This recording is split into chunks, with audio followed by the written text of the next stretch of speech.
This is a sobering statistic. 1 in 4 fatal police encounters involve individuals with severe mental illness. And that's from a national study by the Virginia-based Treatment Advocacy Center. Well, Aurora police are trying to lessen the likelihood of a fatal police encounter by training more officers in crisis intervention. Denver 7 reporter Lance Hernandez attended one of the training sessions today. There were actors involved in this training, Lance. There were actors, Shannon, actors who realistically portrayed people that police often come into contact with, people who sometimes end up in confrontations that can lead to arrests, injury, and sometimes even death. All I did today was come home.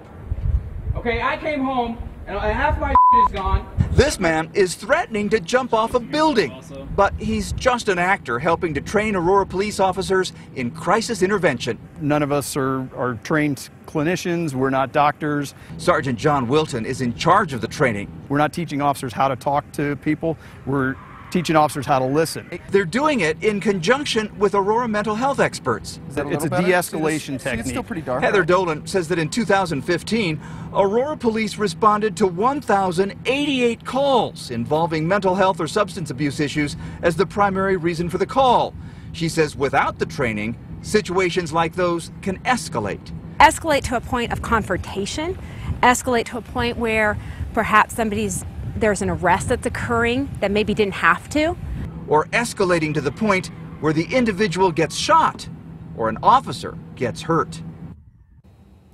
Now, the Virginia study says that people who have untreated mental illness are 16 times more likely to be killed than somebody that doesn't have mental illness, than other civilians. Heather Dolan says that if a person does have an untreated mental illness and an officer has to be called to a situation involving that individual, the person making the phone call should ask for a CIT officer, a crisis intervention trained officer, to respond to the scene. It could help save lives. In Aurora, Lance Hernandez, Denver 7. All right, Lance, thank you.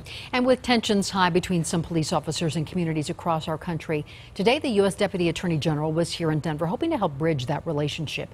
She spoke with local law enforcement, elected officials, and community members about what can be done to prevent these shootings and gain back the trust of the public. If the public whom we serve doesn't trust their criminal justice system, if they don't trust law enforcement, then everything falls apart.